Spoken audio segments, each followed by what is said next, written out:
So students, today is day 43, Double Nature of Matter Part 2 और उसमें पढ़ना है हम लोग को फोटो इलेक्ट्रिक इफेक्ट। इसमें 5 तरीके के ग्राफ होते हैं, एक इक्वेशन होती है और एक बहुत ही जानदार थ्योरी होती है which was given by Einstein. और हाँ, यहाँ पे बात बता दूँ आप लोगों को कि जो है आइंस्टाइन को थ्योरी ऑफ रिलेटिविटी के लिए नोबेल प्राइज़ नहीं मिला था, फोटो इलेक्ट्रिक इफेक्ट के लिए मिला था। इसका कारण भी मैं आपको लगे हाथ बता ही देता हूँ। इसका कारण ये था कि जो है ये काम हॉलवेश लेनार्ड कर रहे थे और उसको इस बात को एक्सप्लेन नहीं कर पा रहे थे। वो प्रैक्टिकली देख रहे थे, एक्सपेरिमेंटली देख रहे थे कि ऐसा हो रहा है, लेकिन कारण नहीं समझ पा रहे थे। तो दोस्तों जो है ये सबका जो है जो काम था वो आइंस्टाइन को दिया गया। आइंस्टाइन साहब ने इसको लिया और अपना काम करना एक अलग बात होती है, और दूसरे का जो इसको आप कह सकते हैं कि प्रपंच होता है, पचड़ा होता है, उसको समझना संभालना मुश्किल काम होता है, क्योंकि उसने पता नहीं किस मॉडल के तहत रह करके उसने जो है ये काम सोचा होगा। बहरहाल आते हैं हम लोग फोटो इलेक्ट्रिक इफेक्ट की बात, और उससे पहले हम लोग यहाँ पे चैप्टर की शुरुआत करेंगे कॉम्पटन इफेक्ट से। कॉम्पटन इफेक्ट जो है इसका कहना है कि अगर कोई ये सब्सटेंस है, मॉलिक्यूल है, ये कोई आने वाला फोटॉन है जिसकी एनर्जी h न्यू है या hc बाई लैम्डा है, इससे टकराता है और स्कैटर हो जाता है, यानी कि h new dash hc upon lambda dash हो जाता है, और ये एंगल ऑफ स्कैटरिंग इसका फाई है। तो कॉम्पटन इफेक्ट कहता है कि आने और जाने वाली वेवलेंथ में परिवर्तन हो जाएगा, and that change will be given by delta lambda is equal to h upon m0c 1 minus cos phi and h upon m0c 1 minus cos phi, और phi की वैल्यू अगर 180 कर दी जाए तो डेल्टा लैम्डा बराबर h अपॉन m0c, और ये cos 180 हो जाएगा और ये 2 हो जाएगा, cos 180 की वैल्यू -1 हो जाएगी।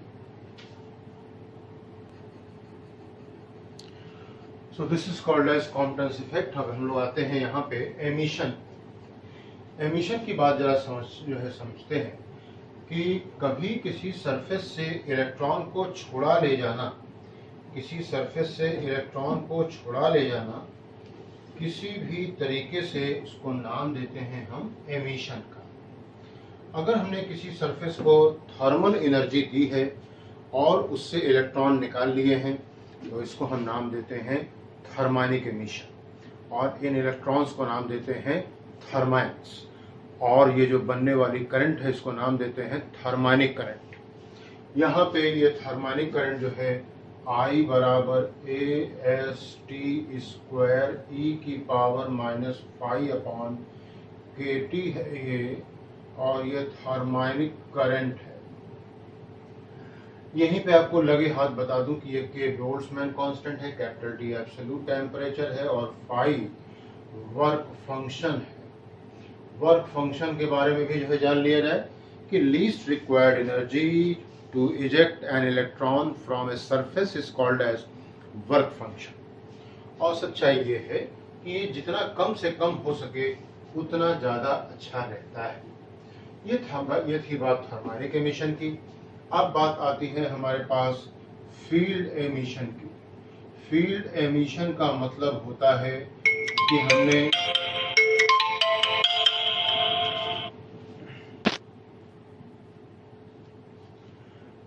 किसी डिस्चार्ज ट्यूब में बहुत कम प्रेशर पे और बहुत हाई पोटेंशियल डिफरेंस पे हमने कोई गैस भर दी है और पाया ये कि साहब गैस के मॉलिक्यूल्स आयनाइज हो गए। तो ये स्ट्रॉन्ग फील्ड की वजह से आयनाइजेशन हुआ है। तो आयनाइजेशन का मतलब होता है डिटैचमेंट ऑफ इलेक्ट्रॉन। ये डिटैच हो गए, और ऐसे एमिशन जो कि हुआ है due to high electric field is called as field emission. अगली बात आती है हमारे पास सेकेंडरी एमिशन की। सेकेंडरी एमिशन की बात आती है सेकेंडरी एमिशन की बात आती है तो कहा जाएगा किसी डिस्चार्ज ट्यूब में at very low pressure and at very moderate और या जो है नॉर्मल पोटेंशियल डिफरेंस कोई फास्ट मूविंग इलेक्ट्रॉन आता है और सरफेस से किसी मॉलिक्यूल से किसी सरफेस से किसी मेटल से इलेक्ट्रॉन निकाल के ले जाता है। तो जो आया था इलेक्ट्रॉन, पहले इलेक्ट्रॉन जो आया था दैट वाज प्राइमरी इलेक्ट्रॉन, जो निकल गया इलेक्ट्रॉन वो सेकेंडरी इलेक्ट्रॉन, और इस टाइप के एमिशन को हमने नाम दिया सेकेंडरी एमिशन का। अब बात आती है हमारे पास फोटो इलेक्ट्रिक एमिशन की। फोटो इलेक्ट्रिक एमिशन का कहना है कि जब भी कभी किसी मेटल सरफेस पे प्रिसाइजली लो वेवलेंथ की यूवी रेज इंसिडेंट कराई जाती हैं तो सरफेस से इलेक्ट्रॉन निकलते हैं। इन इलेक्ट्रॉन्स को हम नाम देते हैं फोटो इलेक्ट्रॉन्स, और जो है इस जो बनने वाली करंट है इसको नाम देते हैं फोटो इलेक्ट्रिक करंट। और ये जो इलेक्ट्रॉन्स, इनको नाम बताया मैंने आपको, फोटो इलेक्ट्रॉन्स हैं। और यहाँ पे देखा जाए तो ये यूवी रेज हो गई। और बताया मैंने आपको कि ये हॉल वैश लेनार्ड वाली बात थी, लेकिन इसको successfully theoretically and principally explain किया ग्रेट साइंटिस्ट आइंस्टाइन साहब ने। तो यहाँ से ये इलेक्ट्रॉन निकल रहे हैं तो ये इलेक्ट्रॉनिक फ्लो हो गया और ये करंट का फ्लो हो गया, आई फोटो इलेक्ट्रिक। अगली बात आ जाएगी, यहाँ पे हमको पढ़ना है कि साहब हमने यहाँ पे कितनी करंट हमको मिल रही है। ज़्यादा करंट है तो अमीटर लगा लीजिए, कम करंट है तो मिली अमीटर लगा लीजिए। अगर यहाँ पे हमको पोटेंशियल डिफरेंस भी पढ़ना है, बड़ा है तो वोल्ट मीटर लगा लीजिए, कम बड़ा है तो मिली वोल्ट मीटर लगा के भी काम बन सकता है। यहाँ पे हमने एक बैटरी लगा दी है, ये ऐसी, ये एरो जो बता रहा है ये बता रहा है कि ये डायरेक्शन कन्वर्टर है, पलट देंगे इधर उधर कर देंगे तो प्लस का माइनस, माइनस का प्लस हो जाएगा। और ये हाई टेंशन बैटरी है, हाई टेंशन बैटरी है, ये की हो गई। और अगर आपको सर्किट को सेफ रखने का भी प्लान है आपका तो आप यहाँ पे लगा सकते हैं एक रेहोस्टेट। रेहोस्टेट का मतलब क्या, करंट कंट्रोलर। तो इस घटनाक्रम को नाम दिया गया फोटो इलेक्ट्रिक इफेक्ट का। अब मामला ये हुआ कि ये एक्सप्लेन इसलिए नहीं हो रहा था क्योंकि सारे वैज्ञानिक इसको वेव थ्योरी पे रख करके एक्सप्लेन करने की कोशिश कर रहे थे, और आइंस्टाइन साहब ने एक नई थ्योरी का यहाँ पे इजाद किया, that was particle theory. Particle theory थी ये, और पार्टिकल का नाम था फोटॉन। पार्टिकल का नाम था फोटॉन। और इससे पहले कि मैं आगे फोटॉन के बारे में बात करूं, फोटॉन थ्योरी के बारे में बात करूं, आपको यहाँ पे बता दूं कि ये जो चीज है ये स्पेस चार्ज बनाती है। स्पेस चार्ज का मतलब रेजिस्टेंस होता है। रेजिस्टेंस का मतलब हमेशा से जो होता आया था वही होता रहेगा कि बहने वाली किसी भी चीज के रास्ते में अगर कोई बाधक बन रहा है तो ये रेजिस्टेंस है। या अगर इलेक्ट्रिक करंट के रास्ते में है तो ये इलेक्ट्रिकल रेजिस्टेंस है। सोच के देखिए, यहाँ से 500 इलेक्ट्रॉन निकले, यहाँ पे 10 इलेक्ट्रॉन पहुंचे, 490 इलेक्ट्रॉन कहाँ जाएंगे, कहीं फंसे रहेंगे। अब यहाँ से फर्दर अगले सेकंड में 500 इलेक्ट्रॉन निकल रहे हैं तो क्या वो 500 इलेक्ट्रॉन या कोई 500 इलेक्ट्रॉन सक्सेसफुली यहाँ पे अंदर घुस सकते हैं? जवाब है नहीं। तो ये क्या करेंगे, कहेंगे आने वाले इलेक्ट्रॉन के रास्ते में रोड़े अटकाएंगे, रेजिस्टेंस का ये रूप ले लेंगे। अब ये पार्टिकल का नाम था फोटॉन, और यहाँ पे इसको समझने के लिए बहुत आवश्यक था फोटॉन थ्योरी समझना। फोटॉन थ्योरी का कहना है कि रेस्ट मास इसमें 0 होता है, और ये theory of relativity which was also proposed by Einstein, great scientist, m0/1 - v²/c², ये फोटॉन थ्योरी इसका पालन नहीं करता है। अगर ये इसका पालन करता तो 2 फोटॉन अगर ऐसे चल रहे हैं और ये चलते हैं only with travel, only with W के ऊपर बार का मतलब only with speed of light, only with speed of light, कोई और स्पीड नहीं। तो जो न्यूटन की जो मैकेनिक्स थी उसमें रिलेटिविटी का मामला क्या होता था कि अगर 2 चीजें सेम डायरेक्शन में है तो रिलेटिव वेलोसिटी निकालनी है v1 - v2, अपोजिट कर दीजिए, V1 प्लस V2 परपेंडिकुलर कर दीजिए, √V1 square plus V2 square. But यहाँ पे ये सारी थ्योरी फेल है, क्योंकि ये चलता है तो सिर्फ और सिर्फ C से चलता है। ये सारी की सारी जो हमारे तुलनात्मक अध्ययन है, ये सिर्फ तभी लगते हैं जब दो चीजों के बीच में हो सकता है कंपैरिजन। यहाँ पे कंपैरिजन वाली कोई बात नहीं है। तो यानी कि जो है दो फोटोन अगर सेम डायरेक्शन में है, दोनों की स्पीड c है, तो यहाँ पे रिलेटिव वेलोसिटी c ही रहेगी। अपोजिट है तो भी c रहेगी, परपेंडिकुलर है तो भी c ही रहेगी। अगली बात आएगी, इनके पास एनर्जी भी होती है और इनके पास मोमेंटम भी होता है। तो एनर्जी की अगर आप बात करो तो ये E बराबर एच न्यू हो गया, hc बाई लैम्डा हो गया। और एनर्जी का एक और एक्सप्रेशन है, don't try to understand it as कि ये एनर्जी है फोटोन की, ये एनर्जी है सिर्फ और सिर्फ किसी मासफुल पार्टिकल की। ये एनर्जी के एक्सप्रेशन दिखाए गए हैं। तो ये m0 c से डिवाइड कर दीजिए, तो यहाँ पे ये h अपॉन लैम्डा हो गया, ये h न्यू अपॉन c हो गया, ये E अपॉन c हो गया। और बच्चों ये हो गया मोमेंटम। फोटोन में मोमेंटम भी होता है। इस बात का परिचायक ये है कि आप कभी जो है 1000 वाट का 2000 वाट का हैलोजन लगा करके उसके नीचे अपनी आंखें बंद करके सोने का प्रयास करिए, आपको आपकी पलकों पे बहुत ज़्यादा प्रेशर का एहसास होगा। ये इस बात का परिचायक है कि ये मासलेस जरूर है, but these particles are having enough energy and momentum. बात अगली यहाँ पे आती है फोटो इलेक्ट्रिक इफेक्ट को एक्सप्लेन करने के लिए, कि यहाँ पे जब किसी सरफेस पे कोई यूवी रेज गिरती हैं, तो यहाँ से निकलता है इलेक्ट्रॉन। तो ये इलेक्ट्रॉन निकालने के लिए मैं आपको बता चुका हूँ कि जो एनर्जी खर्च होती है वो फाई होती है। तो आने वाली एनर्जी हो गई है h न्यू, और इसका खर्चा हो गया है दो पार्ट में, एक फाई और एक इस इलेक्ट्रॉन को देनी होगी एनर्जी E के।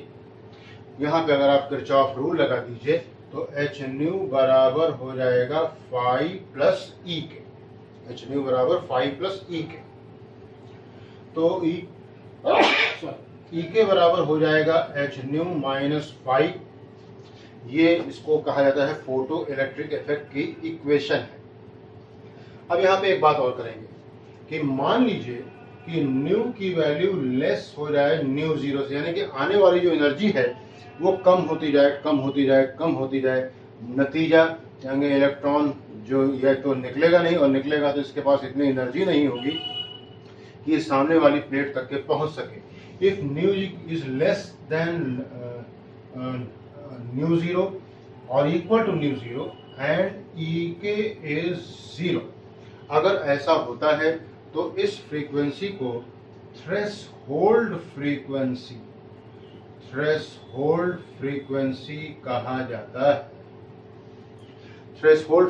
कहा जाता है। और ऐसे में ये अगर जीरो हो गया है, ई के अगर जीरो हो गया है, तो ये H nu zero minus phi हो गया, और फाई बराबर हो गया क्या, H nu zero. And lambda is greater और equal to lambda zero, and हमने पाया कि ई के बराबर जीरो हो गया है। इसको नाम देना ही होगा थ्रेशोल्ड वेवलेंथ।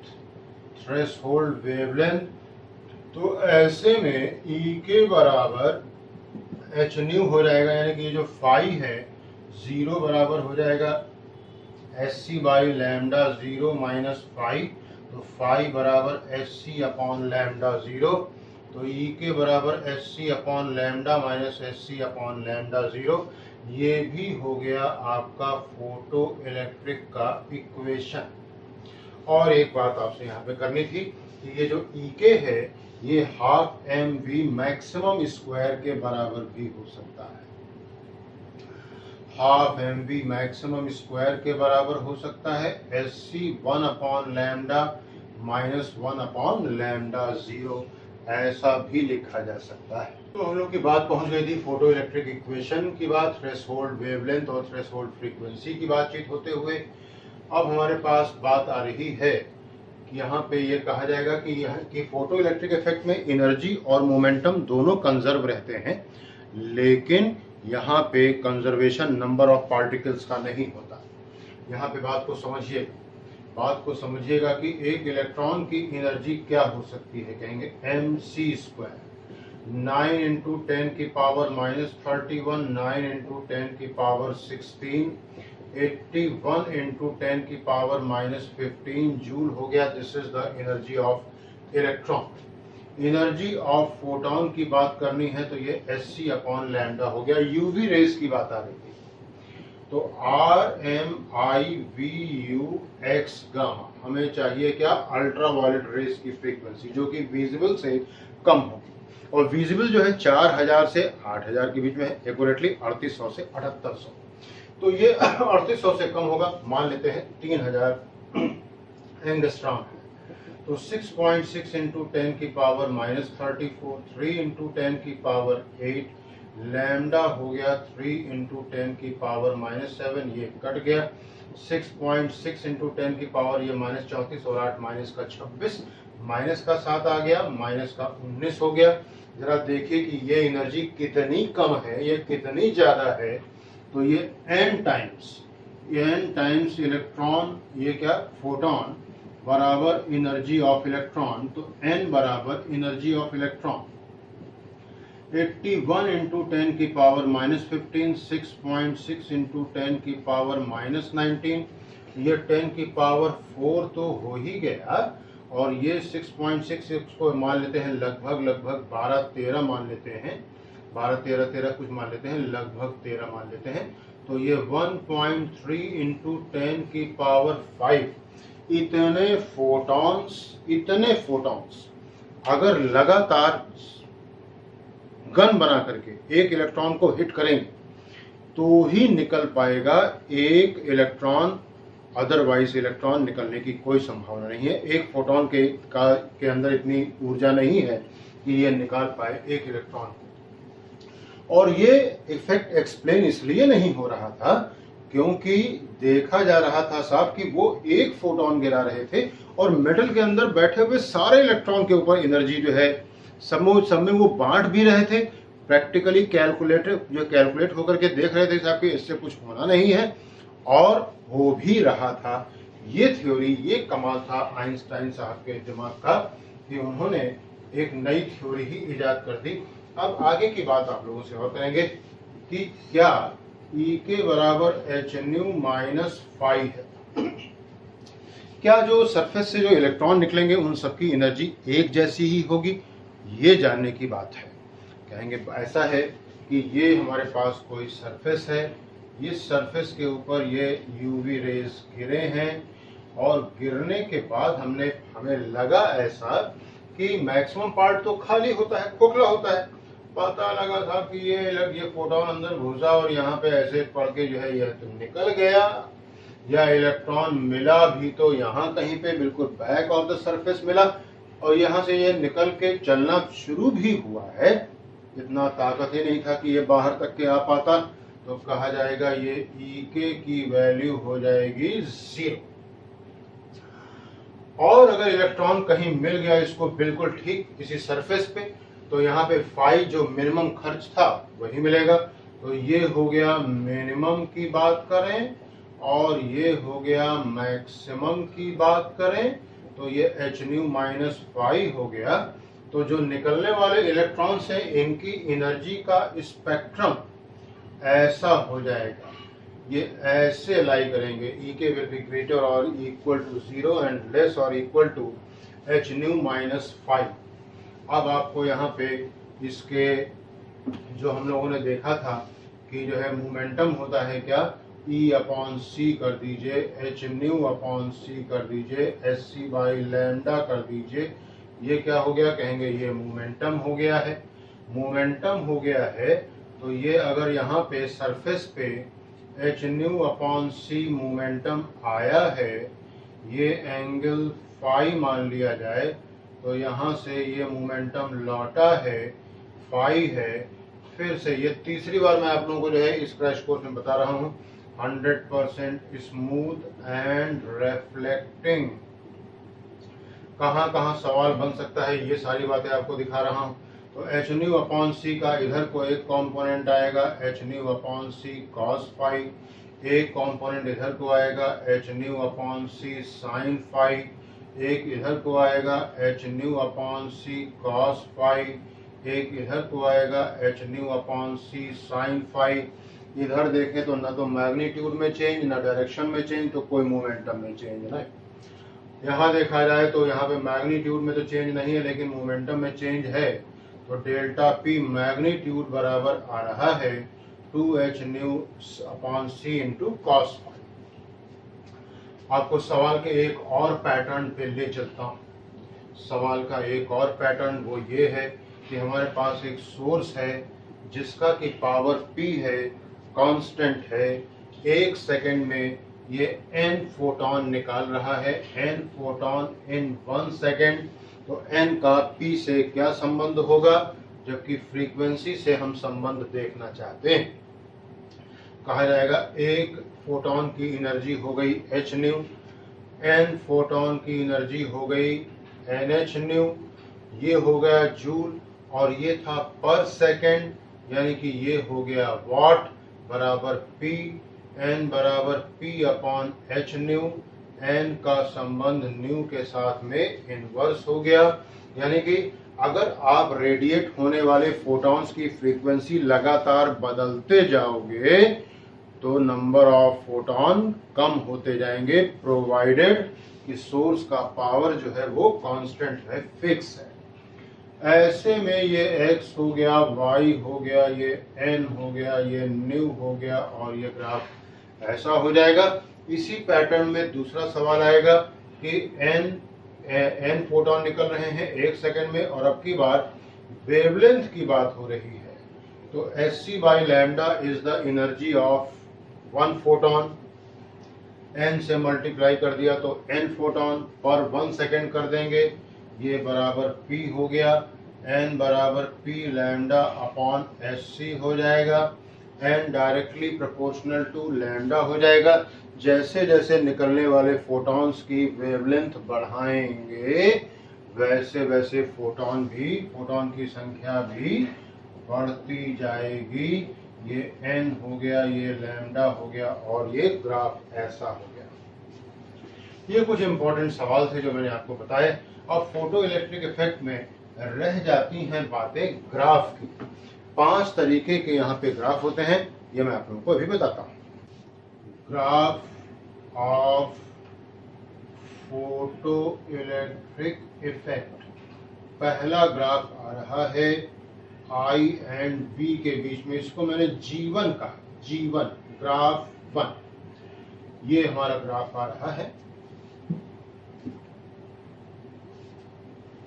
ये x एक्सिस हो गया, y हो गया, ये V हो गया, ये I हो गया, और ये ग्राफ हो गया। जरा इस पॉइंट को पढ़ा जाए, एट P पढ़ा जाए। एट P हम देख सकते हैं कि V बराबर माइनस V0 है और कोई करंट नहीं है। ऐसा नेगेटिव पोटेंशियल जहां पे करंट की वैल्यू बिल्कुल 0 हो जाएगी, नाम देते हैं इसको cut off potential, cut off OFF, cut off potential. इस समय एनर्जी जो थी वो eV0 थी इलेक्ट्रॉन की, बराबर ये हाफ mv² हुआ है, और V बराबर हो गया अंडर रूट में 2eV0/m। This was the velocity of the electron, जिसको कि पोटेंशियल नेगेटिव लगा करके रोका गया है। अगली बात समझें, ये पूरा का पूरा पार्ट नॉन ओमिक है, और ये पार्ट, ये आपका पार्ट जो है, जो RS पार्ट है, वो शो करता है सैचुरेशन को। This is for saturation. और एक बात करनी थी आपसे, वो ये कि साहब जो है यहाँ पे ये ग्राफ है, ये एंगल फाई स्लोप निकालने जा रहे हैं। ये डेल्टा V हो गया, ये डेल्टा I हो गया। स्लोप निकालने चले तो tan फाई बराबर ABCA perpendicular upon BC AB upon BC, delta I upon delta B, और ये 1 अपॉन डायनेमिक रेजिस्टेंस। चैप्टर के स्टार्ट में, वीडियो के स्टार्ट में मैंने आप लोगों को बताया था, ये स्पेस चार्ज होता है। Which is forming the form of resistance. ये बात हुई हमारे पास आई एंड वी के बारे में। और हाँ, ये numerical value of cut off potential बताता है directly maximum energy of the electron. जिस इलेक्ट्रॉन को रोकने के लिए जितनी ज्यादा एनर्जी की आवश्यकता पड़ी है, जितने ज्यादा कट ऑफ पोटेंशियल की आवश्यकता पड़ी है, उस इलेक्ट्रॉन की एनर्जी उतनी ही ज्यादा थी। ये था graph between I and V. और अब ग्राफ की बात आएगी आई वी एंड न्यू के बारे में।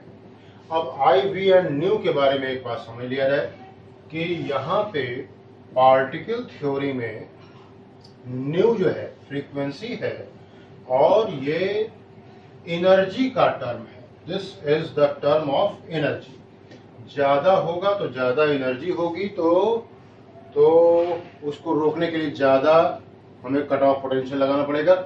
इसका नंबर ऑफ फोटॉन से कोई रिलेशन नहीं है। ये पार्टिकल थ्योरी की बात कर रहा हूँ। और पार्टिकल थ्योरी में जो इंटेंसिटी है that depends directly upon number of particles. ऐसा वेव थ्योरी में नहीं होता। वेव थ्योरी में इंटेंसिटी डिपेंड करता है वेव पे, वेव की एनर्जी पे, और उसका नंबर ऑफ पार्टिकल से कोई लेना देना नहीं होता। फिर से बात आ रही है, ये V है, ये I है, ये ग्राफ हो गया ऐसा। ये फ्रीक्वेंसी आप मान लीजिए कि ν1 है, ये माइनस का V0 है। अब अगर आपने कहा साहब कि हमने फ्रीक्वेंसी को जो है बढ़ा दिया है, कहीं फ्रीक्वेंसी बढ़ा दिया भैया, तो फिर एनर्जी भी बढ़ गई। एनर्जी बढ़ गई तो निकलने वाले जो इलेक्ट्रॉन हैं उनकी एनर्जी भी फिर बढ़ ही गई। ये V01 हो गया, ये ν1 के लिए था, ये ν2 के लिए था, माइनस का V02 यहाँ पे आ गया, ये माइनस का V03 और ये है फॉर ν3। और ध्यान देने वाली बात साफ साफ आ रही है कि ν3 is greater than ν2 is greater than ν1।